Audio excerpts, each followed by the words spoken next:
Good morning, everyone, and welcome to United States Steel Corporation's first quarter 2021 earnings conference call and webcast.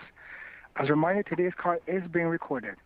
I'll now hand the call over to Kevin Lewis, Vice President of Investor Relations and Corporate FP&A. Please go right ahead. Thank you and good morning. We appreciate your continued interest in U.S. Steel and welcome you to our first quarter 2021 earnings call. On the call with me this morning will be U.S. Steel President and CEO Dave Burritt, Senior Vice President and CFO Christy Breves, and Senior Vice President and Chief Strategy and Sustainability Officer Rich Fruehauf.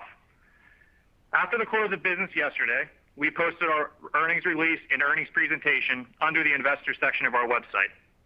On today's call, we will walk through via webcast select slides and our first quarter results.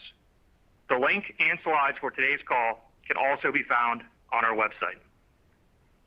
Before we start, let me remind you that some information provided during this call may include forward-looking statements that are based on certain assumptions and are subject to a number of risks and uncertainties, as described in our SEC filings, and actual future results may vary materially. Forward-looking statements in the press release that we issued yesterday, along with our remarks today, are made as of today, and we undertake no duty to update them as actual events unfold. I would now like to turn the conference call over to U.S. Steel President and CEO Dave Burritt, who will begin today's presentation on slide 4. Thank you, Kevin. Good morning, everyone. Thank you for being a part of today's call and for your interest in U.S. Steel. Last quarter, you heard us reference optimism, optionality, and opportunity for 2021. Well, those themes are confirmed in our first quarter performance and our outlook for the rest of the year and beyond. First on optimism, our first quarter performance and expectations for record second quarter Ebitda margins for our flat rolled and mini mill segments confirm our optimism. Our operations are running well, and in a market where every single ton of quality steel produced matters, I am pleased to report record quality and reliability performance at numerous facilities across our footprint. Strong market conditions are great, but we are delivering on the fundamentals that keep our business resilient throughout the market cycle. Second, on optionality. Big River Steel's first quarter performance and early successes of our best of both footprint confirm the inherent optionality of our strategy. An opportunity. Our best of both footprint created the opportunity for U.S. Steel to be the industry leader in sustainability, launching our Verdex line of sustainable steels, becoming the first North American producer to join Responsible Steel, and announcing our 2050 net zero aspiration confirms our sustainability leadership role in American steelmaking. Rich will detail how best of both footprint creates the foundation for differentiated sustainable steels only available from U.S. Steel. Let's get started on slide 5. You heard us speak in January about our continued optimism for steel markets. Well, our optimism has been exceeded by what is happening in the market today. Today's robust demand, long lead times, and insight from customers have us even more bullish. Further strengthening of the economy and a much-needed infrastructure bill would be catalysts for additional earnings growth.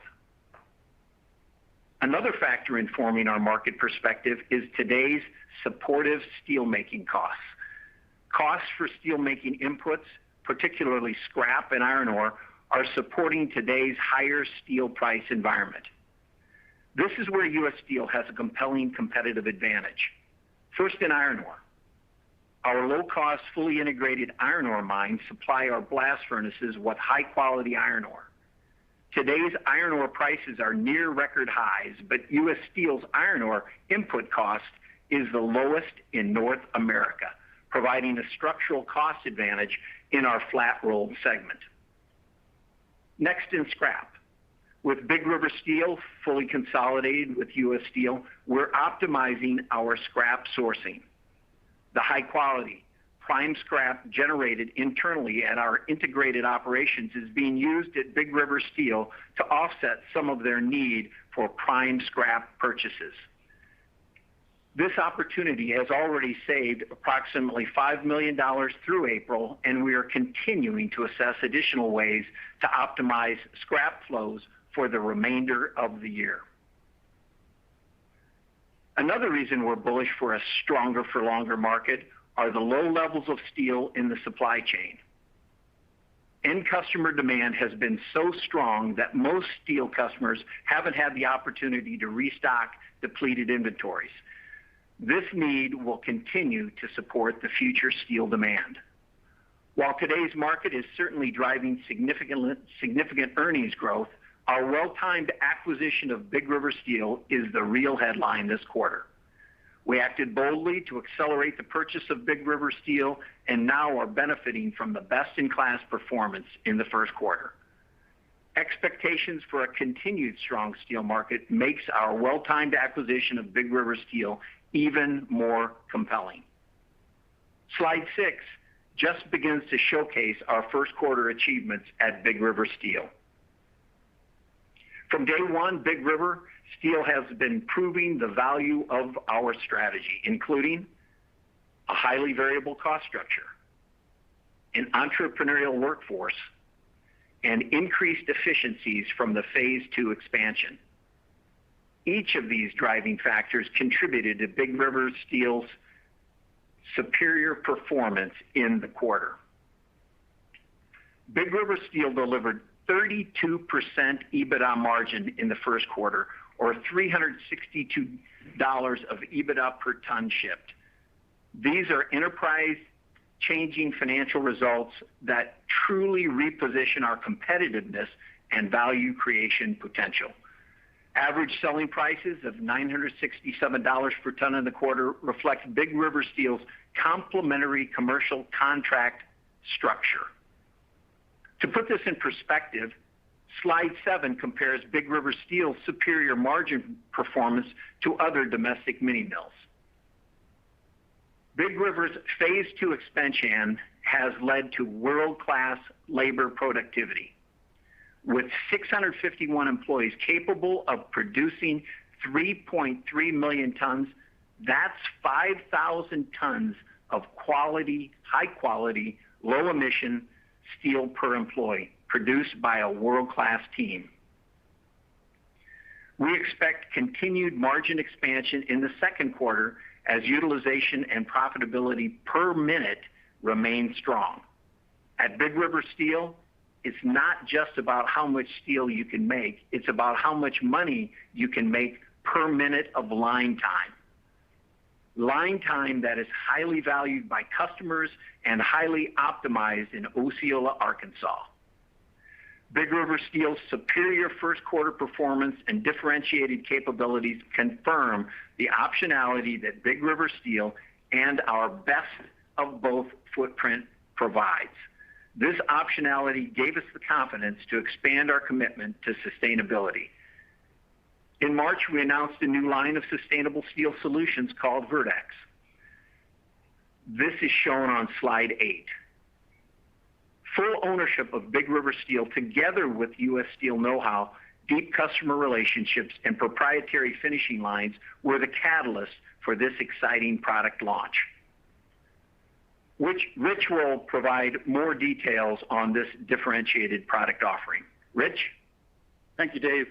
We are pleased to announce our Verdex line of sustainable steels, the first of its kind in the domestic steel industry.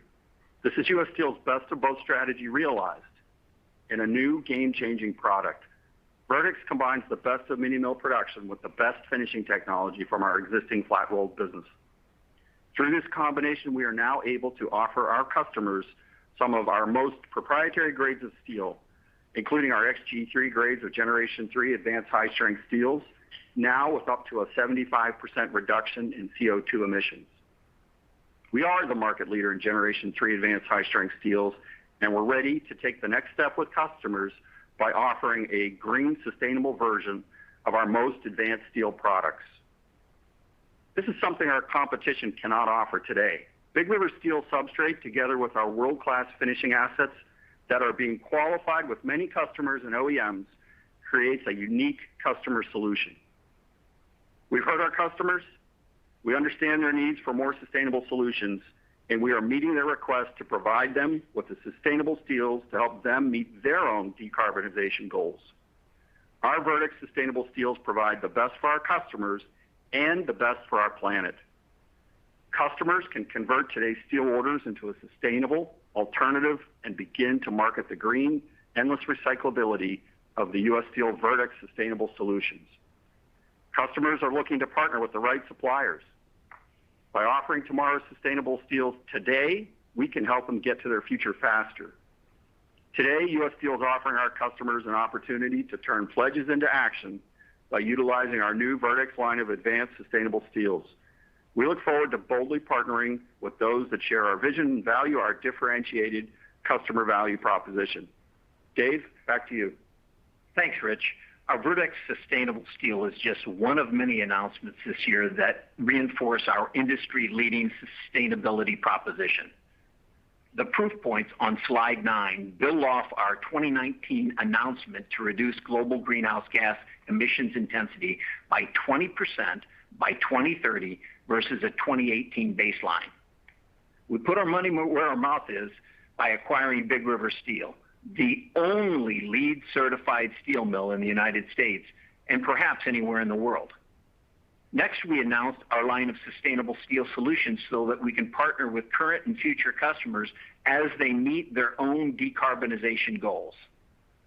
And just last week, we expanded our commitment to sustainability by setting an ambitious 2050 net zero carbon emissions goal. Our 2050 goal announced last week is the catalyst to take our best of both strategy to the next level with a best for all strategy. Not just best for investors, best for customers, best for employees, but best for the communities where we live and work, and best for our planet. To reinforce our commitment to sustainability, we became the first North American-based steel company to join Responsible Steel, the industry's first global multi-stakeholder standard and certification initiative. Net zero carbon emissions is the big, hairy, audacious goal, or BHAG, of this generation. That is why we announced our ambitions to achieve carbon neutrality by 2050. We aspire to be part of the solution. Achieving this goal won't be easy. It requires us to reimagine the way we work, how we make steel, how we amaze and delight our customers, and how we allocate capital. That means we have to make hard decisions. Let's turn to slide 10.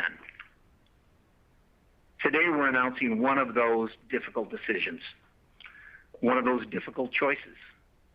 With a clear vision for our future, we have evaluated how we allocate capital through the lens of sustainability, value creation, and lower capital and carbon intensity across the footprint.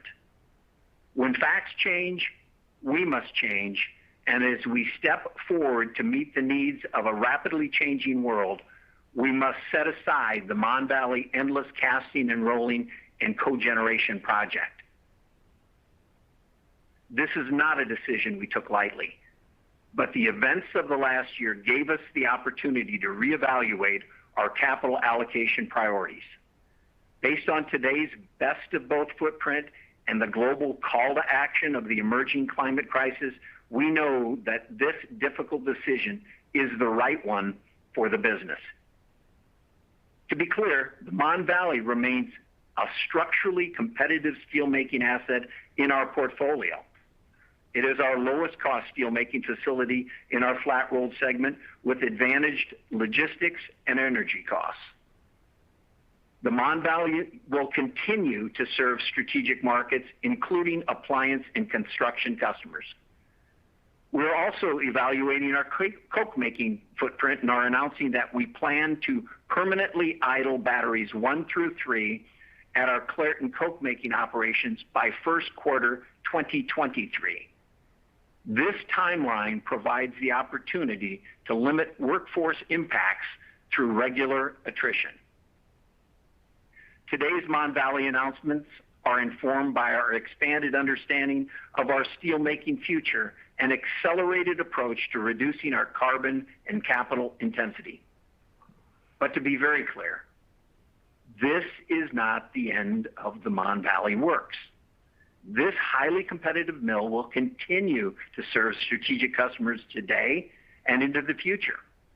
We can decarbonize cost effectively with the right like-minded partners to create solutions for people and profits and planet. This means everyone must step up: countries, companies, counties, competitors, to do what's best for the planet. Christy will provide details on the quarter as well as how we're approaching the capital allocation informed by our 2050 net neutrality goal. Christy? Thanks, Dave. I'll begin on slide 11. In the first quarter, we were busy strengthening the balance sheet and restoring financial flexibility. In total, we reduced U.S. Steel level debt by $1.2 billion. And as a result, we lowered our annual run rate interest expense by $100 million. We restored secured debt capacity at the U.S. Steel level by redeeming all of the 12% senior secured notes due 2025. And we extended our maturity profile by issuing $750 million of unsecured senior notes due 2029 to refinance near-term debt. The progress we've made in advancing our best of both strategy gives us an opportunity to prioritize and better define capital allocation. The business is performing well, and having the right capital allocation strategy is critical to delivering on our near-term and longer-term strategic goals. In the first quarter, we took significant steps to enhance the balance sheet. In the second quarter, we believe we have the opportunity to further deleverage. As you will see in our 10-Q disclosure, we have already completed additional deleveraging actions in April, including open market repurchases of our 2025 and 2026 notes of approximately $32 million, and approximately $60 million repayment of our USSK credit facility, and a $30 million repayment on the Big River Steel ABL facility today. In addition to the actions already taken in the quarter, we currently plan to opportunistically repay at least $500 million of additional debt and could increase that amount as the year progresses. As we think about potential investments, we have a bias for organic growth in existing competitive advantages and assets with strong strategic fit, and investments that support our transition to a best for all future and drive lower capital and carbon intensity. Now, turning to the quarter on slide 12. Our first quarter adjusted Ebitda of $551 million came in stronger than our March 12th guidance of approximately $540 million. The better than expected results were driven by improved performance from our flat rolled segment. We ended the quarter with strong liquidity after repaying approximately $1.2 billion of debt. Ending liquidity for the quarter totaled approximately $2.9 billion. This includes cash and cash equivalents of $753 million.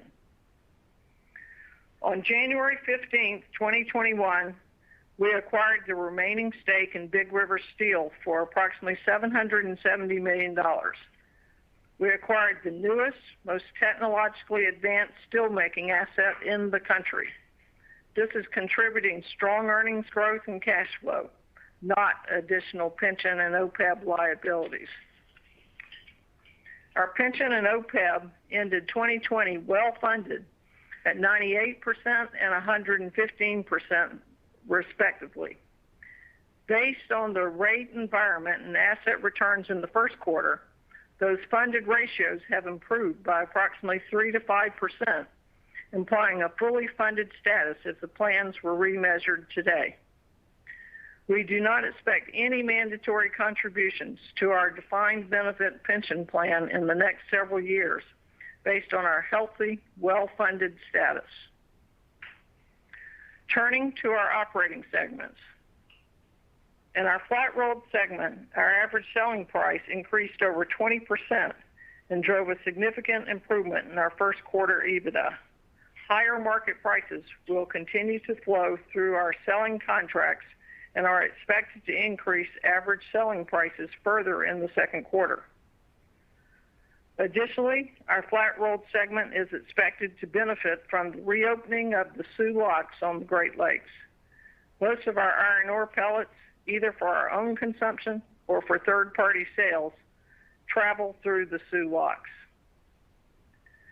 First quarter Ebitda of $162 million in the mini mill segment reflects our full ownership of Big River Steel from January 15th through March 31st. Ebitda margin of 32% showcases the power of the mini mill business model, a model we expect to drive further value in the second quarter. We expect our flat-rolled and mini mill segments to set new records in the second quarter for Ebitda margin performance. In Europe, higher selling prices are also improving Ebitda performance in the segment. Restarting the third blast furnace in January improved efficiencies and increased shipments. We expect stronger performance from our European segment in the second quarter from modestly higher shipments and higher average selling prices. Raw material costs, particularly higher iron ore costs, remain a headwind. In tubular, market conditions are improving. Rig counts have increased, distributor inventories are normalizing, and oil country tubular goods prices continue to increase. Though import levels remain high, these factors are driving improved customer pipe demand in the tubular segment. We expect tubular second quarter Ebitda to be near break even. Dave, back to you. Thank you, Christy. Let's recap today's prepared remarks on slide 13. First, our optimism for a stronger for longer environment is confirmed. First quarter performance was strong, and a second quarter will be even stronger. Second, Big River's performance confirms the flexible optionality that a best of both footprint creates. And third, our sustainability leadership role in the United States is confirmed. We have the most recognizable brand in the industry, and we now have the biggest voice in the industry about the opportunity sustainability means for steel. Kevin, let's move to Q&A. Thank you, Dave. We ask that you each please limit yourself to one question and a follow-up so everyone has the opportunity to ask a question. Operator, can you please cue the line for questions? Absolutely. Thank you very much. And once again, to register for a question, please press the 1 by the 4 on your telephone keypad. And you hear a 3-tone prompt to acknowledge your request. If your question hasn't been answered, or if you draw your registration, it is the 1 followed by the 3. One moment, please, for our first question. And we'll get to our first question on the line from Carl Blunden with Goldman Sachs. Please go right ahead. Hi, good morning. Thanks for the time. Yeah, you made some interesting comments about capital allocation and the debt pay down. Just on that front, I was interested in the trade-offs between using liquidity to pay down debt. It certainly sounded like you were going to reduce debt rather than replace it with some new debt. And then how that fits in relative to some investment options you have outside of non-value, of course. And then also, in the last upcycle in 2018, you did do some cash payments to shareholders through buyback. So just interested in the balance between those things. Yeah, thanks very much for that question, Carl. I'm going to make a comment and then I'll pass it to Christy for more information. I think first priority here is, of course, to make sure we keep this resilient balance sheet. We're obviously in a much different place than what we were a year ago, and it won't be long before people will be asking us, what are you going to be doing with all that cash? Because we do have so much optimism for 2021 and beyond. But more specifically to your questions, maybe Christy can provide a little bit more. Okay. Yeah, we have very clear priorities for the cash that we expect to be generated from the increased earnings in 2021. As we've often said, our first priority is to make sure we have a more resilient balance sheet. We believe that will create a foundation to support future growth. And our guiding principles when we think about our capital structure is to maintain strong liquidity, financial flexibility, and make sure we have a supportive maturity profile. We also like investments, though, that advance our best of both strategy. And we like investments that are in existing competitive advantages and assets that have a strong strategic fit. We also like investments that now are aligned with our sustainability objectives. You've heard our recent industry-leading sustainability announcements, and these also are informing our future investment decisions. Obviously we're targeting investments that lower our capital intensity, our carbon intensity, and that are aligned with our 2050 net neutrality target. Thanks, Christy. So very clearly, it's about the balance sheet, making sure we're in a good position on our balance sheet.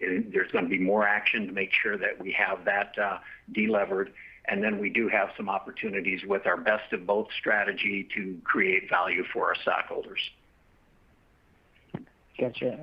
That's helpful. Yeah, I didn't hear much there about shareholder returns, so maybe I'll assume that's on the back burner for now. Just shifting to your comments on sustainability, in some ways point to focus on electric arc furnaces and the investment in Big River. So I just wanted to focus in on that. There was great performance from an earnings standpoint from the Big River asset in the quarter.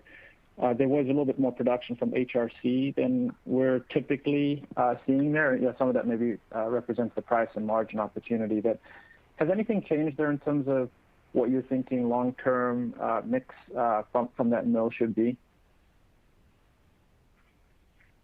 Carl, this is Kevin. I think that what you saw in the mix profile of Big River in the first quarter does indeed confirm the exposure that they have to this strong environment. I think you've heard us talk, though, about, in the medium to longer term, transitioning some of those, previously integrated only grades of steel to Big River where it makes sense to leverage their lower carbon footprint and to leverage our proprietary steel lines as we think about coming to market with our Verdex line of steel. So, as that accelerates, as we continue to engage with customers in all of our end markets about what sustainable steel solutions like Verdex could need for their business, you could see a change in that mix. But we will continue to run, Big River, prioritizing profitability per minute on the line to ensure we're driving the right margin performance, the right Ebitda per ton performance, and continue to generate value from that asset. So,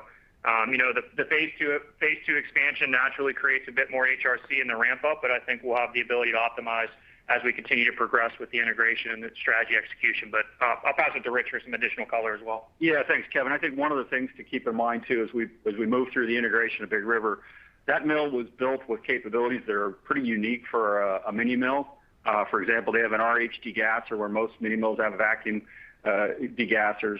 That capability is something our U.S. Steel technical experts are working on with the Big River operators, and I think over time you'll see the ability to make even higher end products as that degasser comes online and really gets optimized. So I think there's more to come, and as Kevin said, we've expanded on the 14 grades that have been trialed successfully. We're working with customers on qualification of the Verdex line of products, and there's more to come, more opportunity over time to move up the margin in the mix. I think, obviously this is a new acquisition for us. We're learning a lot how this works. But if you get back to the best for both and then best of both and then best for all, to Rich's point, with this degasser, we're able to take the background, the experience, the knowledge from U.S. Steel and help work on that degasser. And at the same time, the nimbleness that Big River Steel is able to operate, the entrepreneurial spirit, we're catching that virus with the integrated mill. So it really does play off one another. And while you have a lot of issues when you first acquire a business, I could say for the most part it's gone pretty well. And We understand what a great asset that Big River Steel has been to our portfolio, especially so early on, and we expect it to get better. And what that mix of products is going to be is all going to be dependent upon how fast we can move with Verdex, with our 17 pre-qualified products, and on and on. So there's a lot of opportunity, and as we said at the opening, we want to make sure we keep that optionality open so that we can leverage U.S. Steel integrated with the mini mill capabilities of Big River Steel. Thank you very much. We'll now proceed to our next question on the line. From the line of David Gagliano from BMO Capital Markets.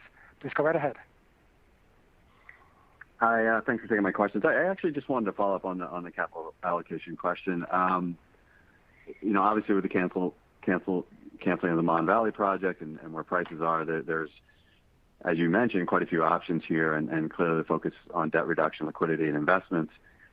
Rather than assuming, is it reasonable to assume, or what is the policy towards cash returns to shareholders specifically? Well, I think the way to think of this, first off, David, as you get to the Mon Valley and you think about that, again, the capital allocation in terms of where we're putting the money, you can pretty much go pencils down on the $1.3 billion that remains at Mon Valley. That is not going to be spent. We have the endless caster that's the largest portion of that has been built, and so we have optionality with where that might go.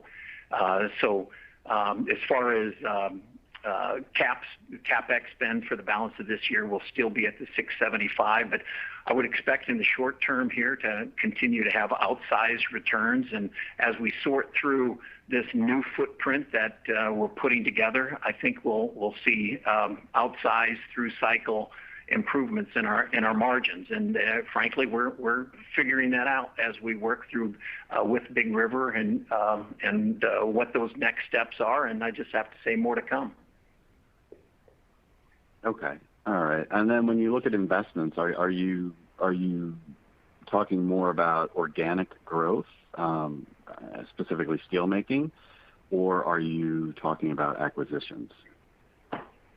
Well, what we've said, I think, is our preferences for organic growth. Use our existing footprint and look for those advantaged assets where they either have a cost advantage or a capability advantage, and spend the money there, expand the money there, grow the opportunity at Big River Steel, for example, and see what's possible as we continue this path of best of both, looking at the integrated, look at the mini mills. We'll find where that least capital intensity, highest optimized through cycle profitability is.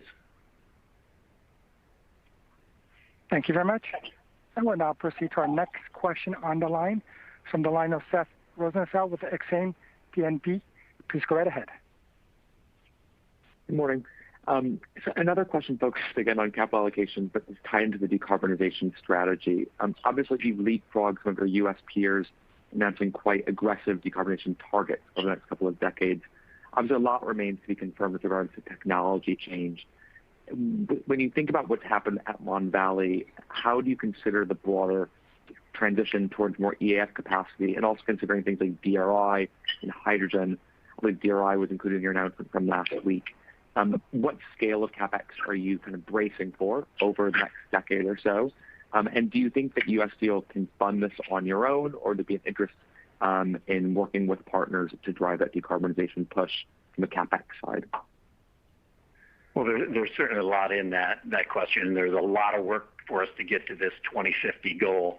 And this BHAG we talked about, and there's really the three categories that will be impacted. It's how we make steel, who we partner with to achieve those common goals, and who's going to line up with us to help us get there, and then where we allocate the capital. So if you think about it in those three categories, that's where we have to figure it out. And again, our goal is to make sure we're the least capital intensive organization possible as we make this transition from integrated and mini mill to best for all. But as far as the actual specific expenditures over the next 30 years, the next 20 years, obviously across the whole industry, steel industry, it will be billions of dollars, and it won't be just all the individual companies. It'll be countries and companies and competitors collaborating. If you think about the BHAG thing, it's one of those things that it's so big, it's so immense that it's going to take collaboration, even with competitors, to find the breakthroughs as to how to make steel and cement and decarbonize the planet. So there's a lot of thinking that has to go into this. We're in the beginning phases. We've been first out in terms of setting the goal because we know it's necessary for the planet. But as far as the opportunity and where those funds come, you have to wait and see. We have to wait and see, and we have to develop those partnerships. As we saw with COVID-19 and the collaboration that we saw across competitors to develop the vaccine.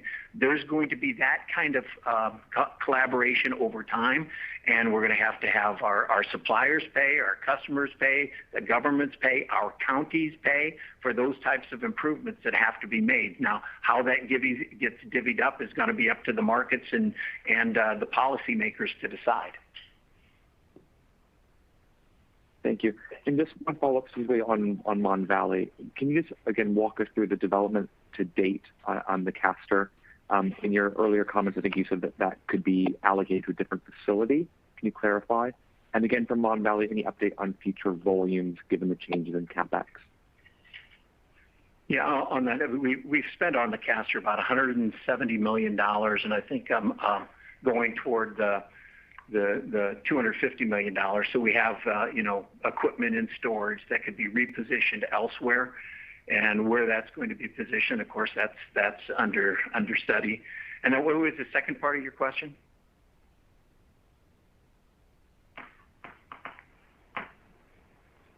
Dave, I believe Seth was asking about the production at the Valley with the capital expenditures. And this investment, Seth, just as a reminder, was never to expand the capacity of the Mon Valley. So we expect that the capabilities of that facility from a volume perspective will be unchanged on a go-forward basis, and will continue to serve quality steel to our strategic end markets like construction and appliance.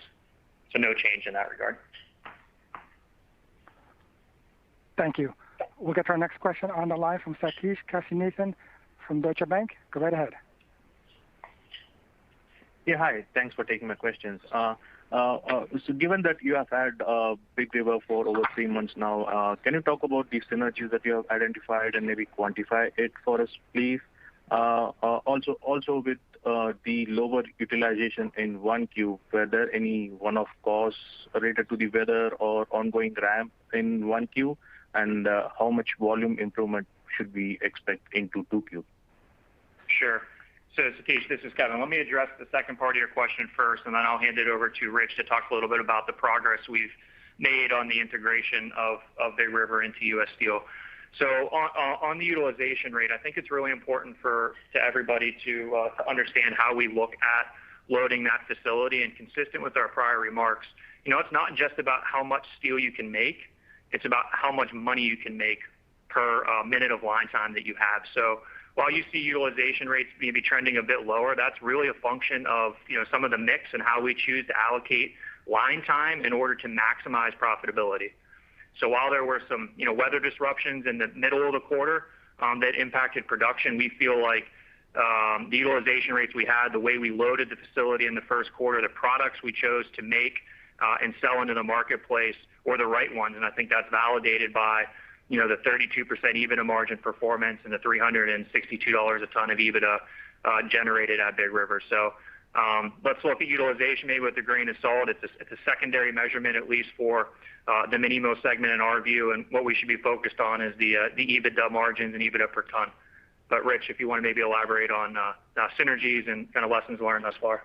Yeah, thanks, Kevin. I think Big River is the cornerstone of the best of both, and what you see with Big River is what we've always thought it would be, which is we're using the know-how, the proprietary substrate technology that U.S. Steel has, plus our deep customer relationships, and leveraging those with Big River's process expertise. And that's, under the Verdex umbrella of product opportunities for green steels, plus other areas. So there's value coming from that. And I think on a more precise and specific value that capture we've had is with respect to our scrap sourcing. I think Dave touched on it. We've been able to optimize scrap sourcing by sending some of our high quality prime scrap generated internally at our integrated footprint to Big River Steel to offset their scrap purchase needs to some degree. So that saved about $5 million through April, and we expect that to continue. We talked a little bit about the RHD gasser already and the opportunities there to come. So we're seeing a lot of great opportunities. We're capturing some value already, and we think there's a lot more to come. Okay, thank you. Just as a follow-up, in the last earnings call, you mentioned that you are nearing additional third-party pellet agreements. Any update on this? So, Satish, I think we've continued to make really good progress monetizing our iron ore position, which includes selling those into the kind of the third-party market. We haven't disclosed any new agreements, but I think everybody should be confident that we continue to find opportunities that are EBITDA positive for our business and opportunistically sell into the market, leveraging our low-cost iron ore position. So that's an active part of the strategy that we continue to execute against. And I'd add at record high prices. IDEX is hitting new records. It's been a really good revenue stream for us this year for sure, being able to sell on the open market. Thank you very much. We'll now proceed to our next question on the line from the line of Timna Tanners with Bank of America. Go right ahead. Yeah, hey, good morning, guys. I wanted to ask a bunch about the second quarter, but I'm kind of stuck on this Mon Valley announcement, so I wanted to ask my first question really about that. When it was announced a couple years ago, it was described as, game-changing, really crucial, and so I'm still kind of trying to understand what it means to not have that project. And I know at the time you also said that it was over an 82-year-old hot strip mill that had to be replaced. So can you just help us understand what not having that update does for Mon Valley? And you also said it was a critical operation. So can you help us reconcile that, please? So, Tim, this is Kevin. So I think when we disclosed this project 2 years ago, we were taking a very good facility and increasing its capabilities. So that very good facility that was serving as the foundation for this investment remains in place.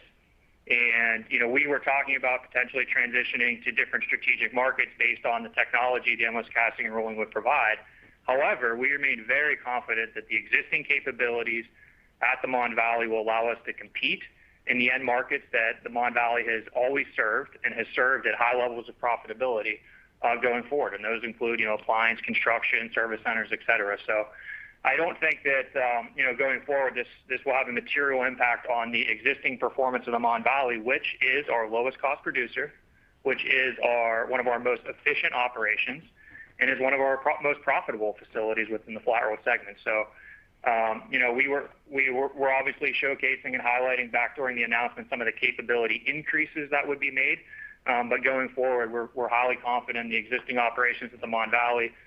We just started a blast furnace outage there today for 25 days to make some investments in the blast furnace. So we remain committed to that facility going forward. We'll continue to allocate capital towards it, and we continue to believe it'll generate strong earnings and strong cash flow for the business. Okay, thanks for that. And then looking forward, if I could, on the margins for your blast furnace operations, just thinking about the margin structure, costs were a little bit higher in the first quarter than we expected, so just wondered if you could provide any detail on cost inflation that you're seeing. And then similarly, along the lines of the margin opportunity going forward, in the past when prices spiked, there was some revisiting of contracts for annual customers. Obviously, they've got a pretty good price relative to the spot market lately, and just wondering if there's any talk of revisiting any contracts. Thanks a lot, guys. Yeah, sure. Thanks, Emma. So, from a quarter-over-quarter perspective in the first quarter, one thing to always be mindful of is the seasonal impacts on the mining operations, which certainly were true this quarter. Obviously, scrap on the raw material side is a headwind to the flat roll segment, as we highlighted in our quarter-over-quarter bridge charts. And then we had some other costs, including kind of variable comp and things like that the business always incurs in the first quarter. That also was a headwind quarter over quarter. Going forward in this type of environment, the good news about and the great thing about our commercial strategy is that we're negotiating contracts really throughout the year. We have some contracts that are more heavily weighted to earlier in the year, but nonetheless, we have the opportunities to engage with our customers throughout the year on fixed price contracts, and we'll continue to do so. So we keep those discussions between us and our customers, but we're optimizing the way we engage. We negotiate contracts every quarter of the year, and that'll continue to be the case in 2021. So more to come on that. Thank you very much. We'll proceed with our next question on the line from Andreas Bokkenheuser from UBS. Please go right ahead. Thank you very much. Just switching away from Mon Valley towards Granite City for a moment. You've previously said that you obviously operate your blast furnaces based on your overall order book, not necessarily on high prices. But there's obviously been a lot of talk about demand being strong and growing, and you mentioned it yourself. Tubular doing better and rig counts are doing better. Can you just remind us, because blast furnace A is still down? Can you just remind us, what is the status of blast furnace A? How quickly could you start it up? What kind of markets does it usually service? Is it energy? And if you have any kind of updated thinking on that, that would be great. Thank you. In the current market environment, Granite City's operating very well to serve its existing customer base and maximizing earnings. There's currently no plans to turn on blast furnace A. It's got great cost capabilities right now in terms of the markets that it's serving. So we think it's well positioned for now. And again, no plans actually to add another blast furnace. Okay, and is that a furnace that services the energy market typically, or is it all over the place? Different industries. I mean, what's holding you back from restarting blast furnace A? Yeah, that's right, Andreas. It typically serves the energy market, and so while the energy market's improving, it's still below where it was a year ago. So I think that's an important consideration. So yes, exposure in the energy market, and while the market's starting to improve, it's still at pretty low levels, and the tubular market in general continues to be impacted by high levels of imports. So we'll just, as Dave mentioned, no changes to the footprint at this time. That's very clear. Thank you very much. I appreciate you taking my question. Thank you very much. We'll get to our next question on the line. So on the line with Carlos de Alba with Morgan Stanley. Go right ahead. Yeah, thank you. Good morning, everyone. So we can comment about the end market, particularly the auto sector. We read your comments on page 19 of yesterday's presentation, but given the announcement that some of the automakers had made, particularly Ford, with very weak second quarter production rates on the back of the semiconductors problems that they are facing, what can you elaborate on that regard? And what are you hearing from your auto customers, and how do you see your order book in that end market?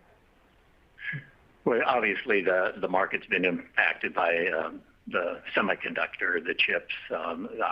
This has gotten some global attention in terms of making the improvements. But for our business and where we see ourselves now, we're in a good place. And in fact, I wouldn't be surprised if the second quarter would double the first quarter. I don't think that's unrealistic. So clearly the market's V-shaped recovery. There's going to be some fits and starts and stops and all that kind of thing. But we continue to be optimistic that it'll be sorted through, but it'll probably take a couple years.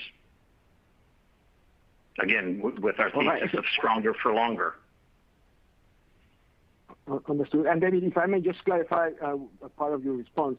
We see that you wouldn't be surprised to double what you had in the first quarter. Is that specifically in the auto sector? I would say just overall for we had 551. We could see as much as double. I don't think it's unrealistic to think that we would double Ebitda in the second quarter from the first quarter. All right, understood. Great. And then just coming back to the prior question from Andres. For how long can you keep Great Lakes indefinitely idle without completely decommission it and spend money to remediate the sites. And right now, how much is the cost of keeping that plant idle? Well, keeping the plant idle it's not a material amount at this point. If conditions were right, and they'd have to really change dramatically, because we don't see those blast furnaces coming on. We believe they'll be down indefinitely until we see more from our customers in terms of what they're willing to do with us, and we still keep the finishing side that's operational, and that's a very good asset for us, especially as it relates to the advanced high-strength steel. So those facilities are operating fine in today's environment, and again, we don't expect to turn on the blast furnaces anytime soon. Thank you very much. We'll get to our next question on the line from Matthew Fields with the Bank of America. Please go right ahead. Hey, everyone. I'm loving the BHAG acronym. Haven't heard that one. My first question's on the Clairton announcement. Just wanted to get a few sort of clarifications around it. So idling permanently closing batteries 1, 2, 3. If that's a 4.3 million facility with 10 batteries, is that about $1.2 billion, $1.3 billion of capacity? And then is that capacity that kind of wasn't running and you're just consolidating kind of idle batteries anyway, or is that coke that's coming out of the market? And then lastly, is there a environmental remediation charge associated with closing those facilities? All right, Matt. So this is Kevin. Let me talk a little bit about Clairton. So 4.3 million tons of annual capacity at Clairton. Batteries 1 through 3 make up approximately 700,000 tons of that capacity, or about 17% of the overall production at Clairton. Those batteries are operating currently, and as we said, we are targeting a Q1 2023 date so that we can continue to serve customers with third-party coke, steelmaking operations, and manage attrition. So that'll occur at the appropriate time in the future. But about 17% of the overall capacity of Clairton is made up of the 1 through 3 batteries. Rich, I don't know if you had any additional comments about Clairton. No, just as you said, this was part of an alternative project that we agreed with the Allegheny County Health Department to execute. And I'm sorry, is there a remediation charge to permanently closing that? Any cleanup that has to be done or CapEx spent in that regard? Nothing material, Matt. And then appreciate Christie's guidance about debt prepayment in the quarter, or repayment in the quarter, and then the comments about paying down another $500 million opportunistically over the year. After you guys do that and pay down another $500 million, do you feel like now you've got the balance sheet in a good place going forward and there needs to be no further debt reduction after that 500, or do you still feel like there's more wood to chop on the balance sheet in 22 and beyond? Yeah, Matt, I think that Christie's remarks size $500 million is kind of the minimum opportunity in our mind that we plan to execute against in the near term. But we'll continue to evaluate the acceleration of the cash flow generation of the business. And to the extent that we think the time is right and conditions are supportive, I think that there's likely an opportunity for us to increase that amount of deleveraging. So, we'll continue to watch how the business performs. We'll continue to kind of maintain the resiliency of the balance sheet and ensure we have kind of the right debt structure given the our view of through cycle earnings of the business and making sure it remains strong. So I think it's the minimum, and there's potential to do more through 2021 and beyond. Yeah, we look at deleveraging as a no regrets decision. It just helps create a strong foundation for the future growth. Thank you very much. Now I will turn the call back over to U.S. Steel CEO Dave Burd for closing comments. Thanks, everyone, for your interest in U.S. Steel. Before we conclude, allow me to take the time to thank employees for their continued focus on safety and on our customers. Today's strong steel demand environment has not distracted you from what matters most, your safety, and our promise to deliver quality products to our customers. Year to date in 2021, you are maintaining near record safety levels achieved last year. Your actions and commitment to safety are the drivers to our continued strong safety performance. You've maintained that same level of commitment to serving our customers. In the first quarter, you achieved record low customer claims performance in both the flat rolled and European segments. You also delivered record reliability performance in our flat rolled segment. Your focus on safety and the customer continues to be a priority. Thank you. Now let's get back to work safely. Thank you very much. And that does conclude the conference call for today. We thank you for your participation. Please disconnect your lines. Have a good rest of the day, everyone.